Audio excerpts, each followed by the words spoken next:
por que que você só agora veio falar sobre isso? Porque só agora, depois de quase 4 anos, você veio colocar os vídeos no canal. E eu tive lá. Eu tive lá no fundo do poço. Eu acho que foi uma das coisas mais dolorosas que eu posso dizer que eu passei. Lembra que eu falei pra vocês que eu me isolei do mundo?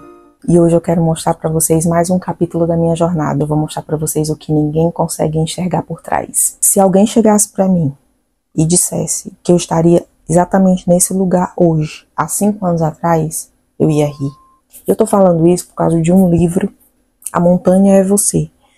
Eu vou ler um trecho desse livro. Muitas vezes começamos a nossa jornada de cura a partir do fundo do poço. Não é porque de repente vemos a luz. Porque os nossos piores dias são magicamente transformados em algum tipo de epifânia, ou porque alguém nos salva da loucura. O fundo do poço se torna um ponto de virada, porque é o único momento em que a maioria das pessoas pensa: eu nunca mais quero me sentir assim. Então é isso mesmo, eu estive lá.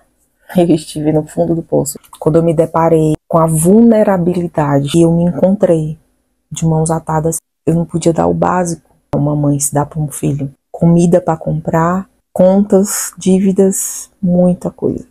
É muito doloroso. Eu acho que foi uma das coisas mais dolorosas que eu posso dizer que eu passei. Nesse momento é quando você se sente mesmo vulnerável e de mãos atadas. Não sabe o que fazer, você olha para um lado, olha para o outro, não tem a quem recorrer. Então veja aí, problema financeiro, problema pessoal, o término de um relacionamento, ele mexe muito, não só com a sua parte psicológica, com o seu físico também. Eu fiquei doente fisicamente. Eu não dormia, eu não comia, comecei a ter mais dores de cabeça, ansiedade, eu não saía mais de casa. Eu não via mais confiança em ninguém. Para mim, todo mundo estava me julgando, estava me apontando o dedo. Eu simplesmente me isolei do mundo. A minha companhia eram as minhas filhas, os meus pensamentos, minhas lembranças, esperanças. Tudo aquilo ia acabar de algum jeito, eu não sabia como, mas ia acabar. E isso é chegar no fundo do poço, gente. Houveram outras coisas também, me fizeram perceber que as coisas estavam desmoronando, que estava tudo acabando mesmo, e eu fiquei apavorada. Eu realmente, gente, fiquei muito apavorada. Mas aí vem o outro estágio.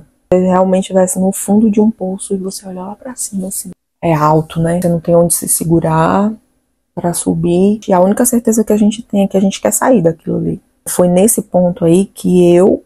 Peraí, calma, eu tenho que pensar o que é que eu vou fazer, porque eu não posso ficar nesse lugar. Você começa a pensar de novo que aquilo ali é o final necessário para que novas coisas venham. Cada um tem seu momento. Demora um pouquinho, o meu demorou um pouco. Até a ficha cair que eu tinha que recomeçar.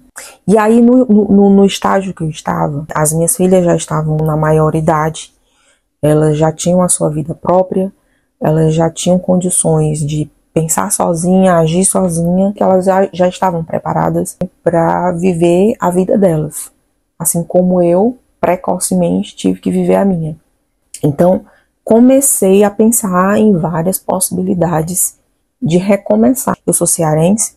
Quando eu casei, eu fui morar no litoral do Ceará, uma cidade pequena, linda. Eu vivi momentos maravilhosos lá. E vivi muitos anos, gente. Eu vivi 20 anos da minha vida. Eu morava próximo à praia, maravilhoso e tal. Como toda cidade pequena, é uma cidade que ou você tem o seu próprio comércio, ou você trabalha para um órgão público. Então, as chances são muito limitadas. E estava muito saturado para mim, já 20 anos da minha vida, vivendo numa cidade onde eu não via mais possibilidade de crescimento. A pandemia...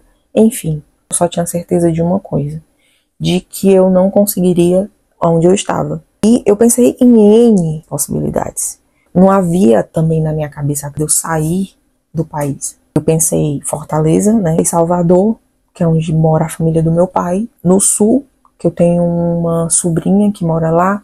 Tem uma cidade também muito próxima, que é outro estado, é pequena, mas ela é uma cidade bem desenvolvida. Nem cheguei a ir colocar currículo, procurar, mas... Não sei se acontece com vocês, mas assim, é como se as coisas fossem fechando.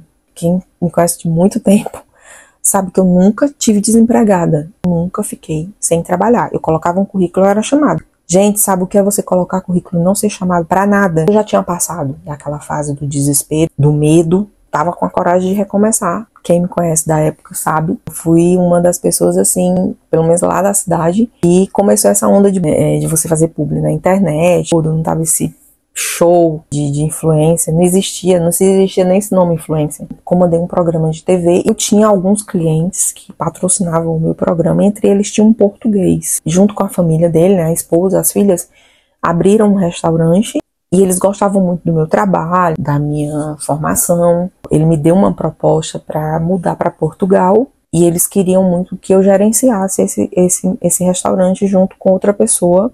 E essa história foi muito interessante, porque foi a partir daí que me surgiu a ideia de que eu poderia ir para outro país.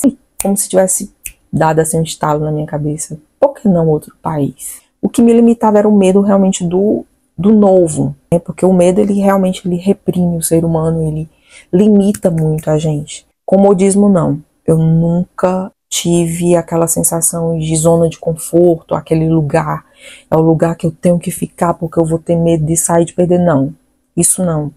Ainda bem, né? Porque muita gente tem dificuldade de sair da sua zona de conforto, eu não tenho. Foi quando eu vi coisas a respeito daqui. Estados Unidos. Eu não tinha noção do tamanho da dificuldade, de toda a burocracia que havia para vir para cá. Parece são mais difíceis para mim, mas eu acho que vão dar certo. Quando eu imagino assim que a coisa é um obstáculo maior, que o esforço que eu vou ter que fazer para alcançar o que eu quero é maior, parece que me motiva mais. Vocês também são assim? Comenta aqui para mim. Tem outra parte do livro que eu quero ler para vocês. Você não está esperando que as coisas mudem.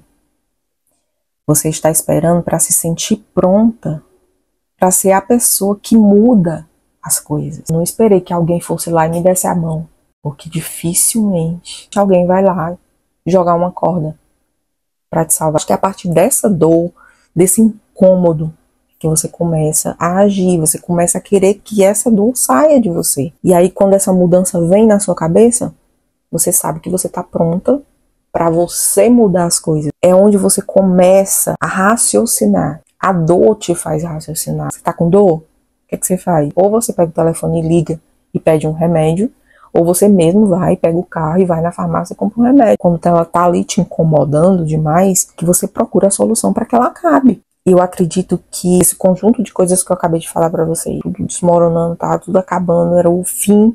Na verdade, era um recomeço.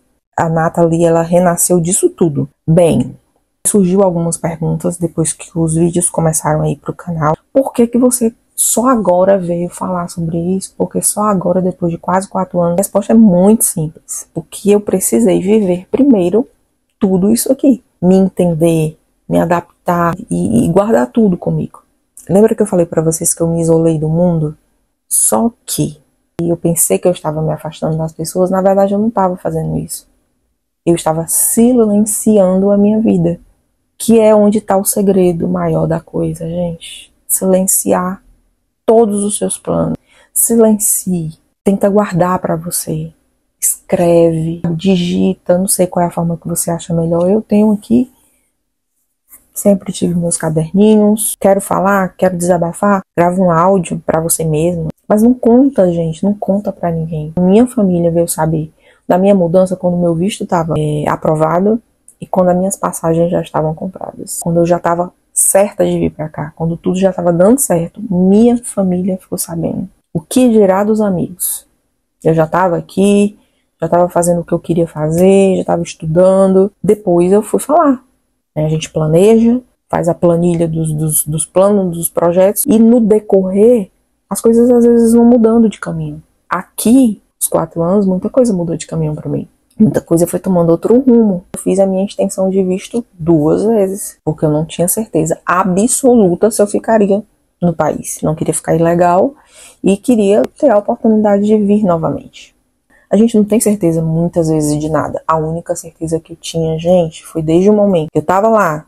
Lembra, né? Não esqueçam disso. Lá no fundo do poço, que eu queria mudar.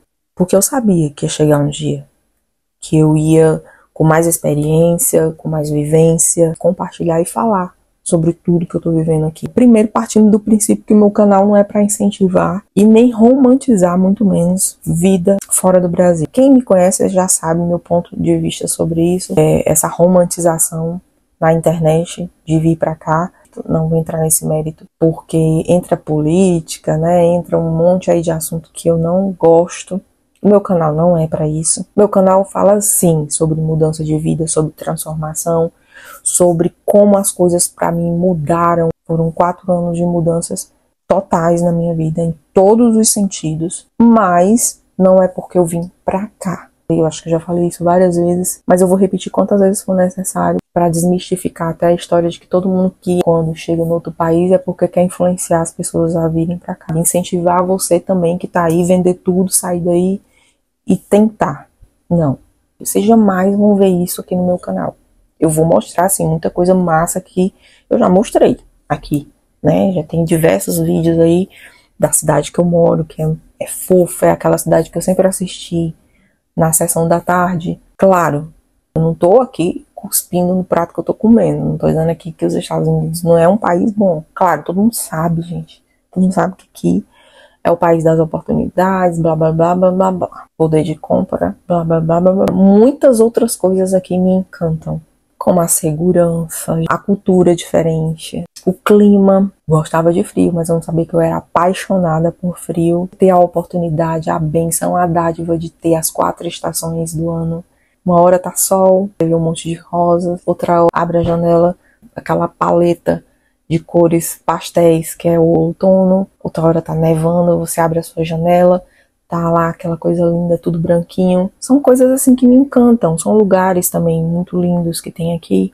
E foi aqui que eu também consegui refazer minha vida, mas eu poderia ter muito bem refeito minha vida em outro lugar, gente, não é obrigatório, porque eu tô aqui. Eu poderia ter feito essa mudança só para outro estado e também ter dado muito certo. Não existem muros, existem caminhos.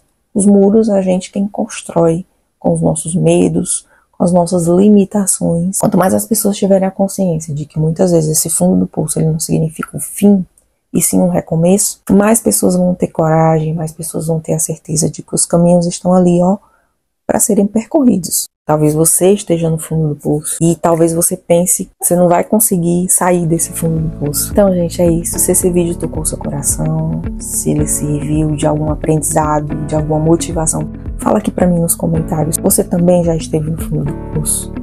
Você também se considera a própria montanha? Quero agradecer demais a todo esse carinho e a todo mundo que sempre está por aqui, comentando, participando, tá bom? Um abraço, um beijão e até a próxima!